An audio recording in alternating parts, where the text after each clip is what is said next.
lovely dear children. आता आपण मराठीचे शिकणार आहोत. चला आता बघूया. इथे आता मी तुम्हाला एक वर्कशीट देते. Worksheet number figures down me and there is a board. It's a board.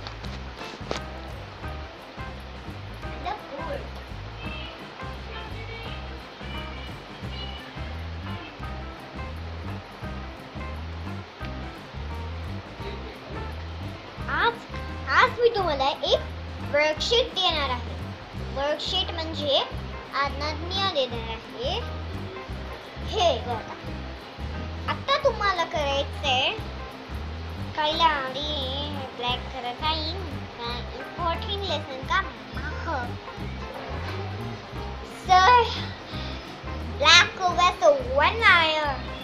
Black on a sheet was a hand wire. आता बघूया मुलांनो. चला आता बघूया. पहिलं लिहायचंय अ. आता तुम्हाला माहितीये मराठीचं अ कसं लिहायचं ते? नो डोंट वरी. आता मी तुम्हाला शिकवते. असं थ्री काढायचा, मग त्याच्यावर लाईन देऊन एक स्टँडिंग लाईन, मग त्याच्यावर डोक्यावर एक स्लीपिंग लाईन द्यायची.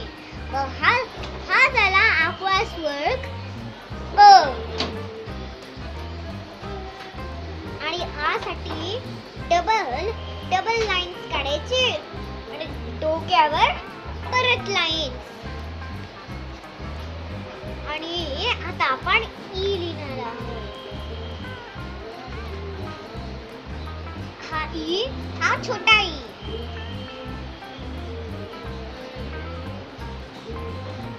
आणि हा मोठा ई.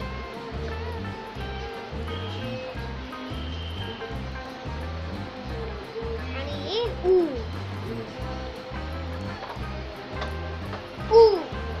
रू काढण्यासाठी पहिला असं एक क्रॉस मध्ये टू काढायचा, त्याच्यावर स्टँडिंग लाईन द्यायची, मग असं हाफ सर्कल करायचा, मग त्याच्यावर असं करायचं आणि मग कसं करायचं.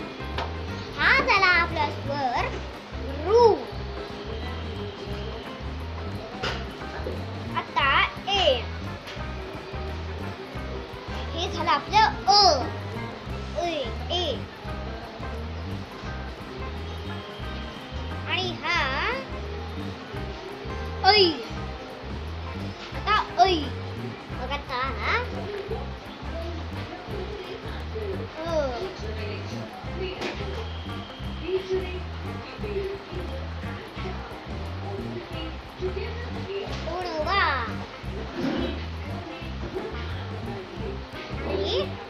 औषध.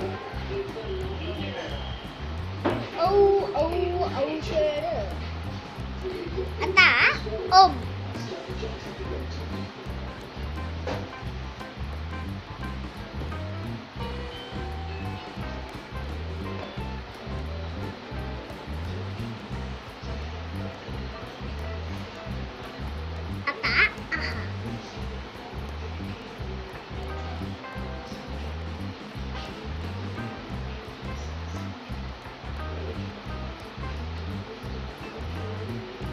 हे बघा मुलांनो.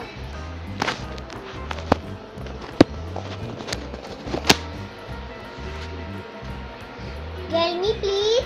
Tell me the me. Tell me. Yes. A-I-E-E. U-U-Ru. आहा. हे सगळं मराठीच्या याच बुक मध्ये लिहायचं. मराठीच्या नोटबुक मध्ये लिहायचंय. म्हणजे 7 नंबरच्या नोटबुक मध्ये लिहायचं आहे. आता आपल्याला गोष्ट ऐकायची आहे. मी आता तुम्हाला एक गोष्ट ऐकवणार. चला तयार आहात ना आपण गोष्ट ऐकायला? मी तुम्हाला गोष्ट ऐकवते. आज मी तुला हर पिझ्झा आणि बर्गरची ती हिमांशूवाली स्टोरी ऐकवणार. हर फल आणि सब्जिया आणि पिझ्झा बर्गर. खूप वर्षापूर्वी एका परिवारामध्ये एक परिवार होता. परिवारामध्ये आजी आजोबा आणि मम्मी पप्पाच्या सोबत 8 सालचा हिमांशू आणि 6 सालची हिमानी पण राहत होते. दोघांना बाहेरचं खाणं चांगलं वाटत असायचं, म्हणून ते पिझ्झा आणि बर्गर त्या शॉपमध्ये खायचे. मग ते हमेशा पिझ्झा कारण ते हमेशा फल आणि हरी सब्जी आणि फल खाण्याची मना करून देतात. हिमांशू बोला, नाही मम्मी, आम्हाला फल आणि सब्जी चांगले नाही वाटत. मग हिमानी बोलली, आम्हाला तर बस पिझ्झा आणि बर्गर आवडतात. मग त्यांची मम्मी बोलली, कारण मुलांनो, जर तुम्ही फल आणि सब्जिया नाही खाणार तर तुमचे डोळे कमजोर होऊन जातील आणि या छोट्याशा उमऱ्यामध्ये तुम्हाला चष्मा लावायला पडेल.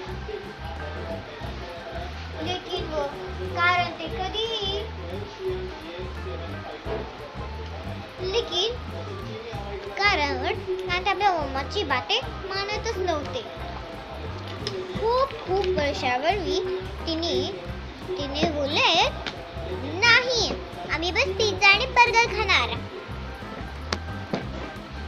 हिमांशूची मम्मी आणि हिमानीच्या मम्मीनी त्यानं सोफ्यावर बसवलं आणि प्यारमध्ये म्हणाली, हरी सब्जी आणि फल खाल्ल्याने आपले डोळे स्वस्थ राहतात. जर तुमचे डोळे खराब झालेत तर तुम्हाला छोट्याशा उमऱ्यामध्येही चष्मा लावून राहायला पडेल. चष्मा लावून राहायला लागेल.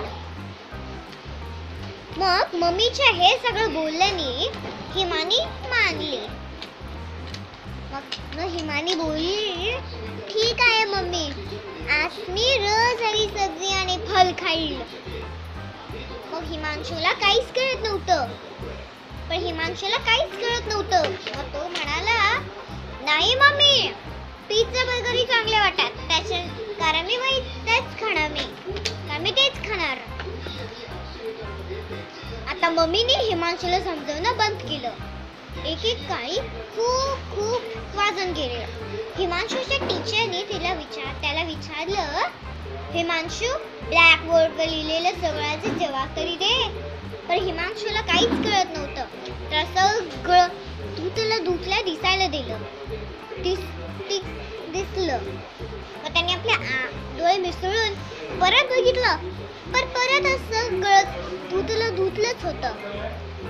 टीचरचे जवाब नाही दिले तर टीचरने त्याला गुस्स्यामध्ये सांगितलं, हिमांशू, का तुला ब्लॅकबोर्डवर लिहिलेल्या सवालचा इतना आसानीमध्ये सवालचा जवाब नाहीये. थांब तू. आता मी तुमच्या मम्मी पप्पाला स्कूल बोलवते. हे सगळं बोलून टीचर क्लासरूम मधून निघाले. टीचरच्या फोन केल्याबद्दल हिमांशूचे मम्मी पप्पा स्कूल आले. तिने सांगितलं, हिमांशु को मैंने हिमांशु से इतना आसानी से सवाल का जवाब पूछा, पर उसे ये भी नहीं पता कि 2+2 कितने होते हैं. मतलब बोला, काय हिमांशु, मतलब ब्लॅक बोर्ड वर लिहिलेले सवाल जरा इतना आसानीमध्ये नाहीये. मग त्याची मम्मी बोलली, कारण आता त्यांच्याशी अशी चांगली पढाई नाही करत आहे. मग ती बोलली, नाही, मला माहित आहे 2+2 4 होतात. मग त्यांनी सांगितलं, तर तू टीचर आन्सरचे जवाब का नाही दिलंस. मग तो बोला, कारण मला नीट दिसत नाही.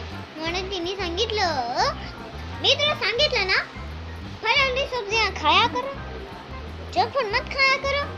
मग आता खाल्लंस ना जंक फूड, मग बघा आता तुझे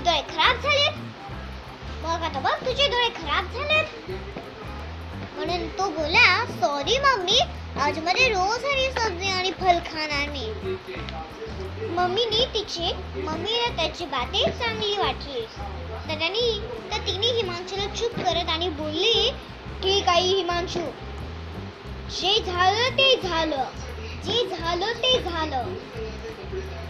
जर तू माझे बाते मानशील तर माहिती होईल तर तुझे डोळे परत बरे होतील. म्हणून ते बोललेत, कारण त्याच्यासाठी चल मी तुला चष्मा लावतो. मम्मी पप्पाच्या असं बोलण्याने हिमांशूने रडणं बंद केलं. हिमांशूच्या पप्पाने त्याला नजरेचा चष्मा लावला. तर बच्चो, या कहाणीमध्ये आपल्याला हे शिक्षा मिळते की आपल्याला कधीही जंक फूड खाणं नाही खायला पाहिजे. मग हे सगळं आपले डोळे खराब होऊन जातात. म्हणून आपल्याला चष्मा लावावा लागतो. आपल्याला थोडं घराच्या बाहेर जायला पाहिजे, थोडंसं सनराईज घ्यायला पाहिजे, थोडं गरमागरम वाटायला पाहिजे, आंघोळ केली पाहिजे, सगळं करायला पाहिजे, नाश्ता करायला पाहिजे, ट्युशनला जायला पाहिजे, ट्युशनमधून आले तर स्कूलमध्ये जायचं, स्कूलमधून अभ्यास केलं तर स्कूलमधून आले तर आपले कपडे बदलले, थोडं स्टडी केलं जे टीचरनी होमवर्क दिलेलं आहे ते. मग गृहपाठ करायचं आणि मग बाहेर जायचं, थोडंसं खेळायचं आपल्या फ्रेंड्ससोबत खेळायचं, थोडं खेळायचं आणि मग प्राइज जिंकले तर आपण घरी यायचं, मम्माला दाखवायचं, मग मम्मी आपल्याला खुशीत घेणार. मग आपण थोडंसं टीव्ही बघणार, थोडं खेळणार आणि मग झोपणार आणि मग झोपून जाणार आणि मग झोपल्यानंतर उठल्यानंतर सकाळी रात्री उठल्यानंतर आपण तोंड धुणार, चूल भरणार, चाय बिस्किट खाणार, थोडं बाहेर जाऊन थोडं खेळणार. जेव्हा कोणता कॉम्पिटिशन येईल कॉम्पिटिशन मध्ये जाणार, खेळणार, काहीतरी शब्द बोलणार आणि मग घरी यायचं.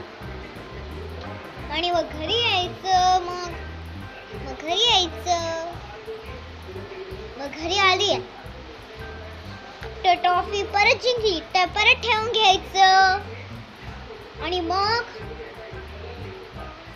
मग असं लादी पुसायचं, थोडा टीव्ही बघायचं, टीव्ही बघून कार्टून्सचे डान्स बघून तसं डान्स करायचं. असे गोल गोल नाही फिरायचं असतं, असं पडतात आपण, कळतं? थोडं सांभाळून फिरायचं, एकही शब्द लावायची डोक्यात, कळलं? आपल्या डोक्यात शब्द लावायला पाहिजे. शब्द जर नाही लावली तर तुम्ही परत खाली पडतच राहणार. हेच होईल ना. म्हणून सांभाळून करायचं, नाही पडायचं. मग थोडं परत टीव्ही बघणार, थोडं डान्स करणार टीव्हीत बघून आणि मग मम्मीने मला झोपायला बोलवलं. मग स्टोरी टाइम बोलली तर मी तिला थोडी स्टोरी सांगणार आणि मग थोडं गेम खेळणार आणि मग झोपून जाणार. असं काहीतरी करायचं असतं. बाहेर जाण्याचा विचार करायचं. स्कूलमधून आल्याने ज्या स्कूलला सुट्टी मिळते तर नाही जायचं स्कूलमध्ये. Bye bye best friends, bye bye my lovely dear children. मराठीचा अभ्यास करणं नको विसरा. Stay home, stay safe, keep learn.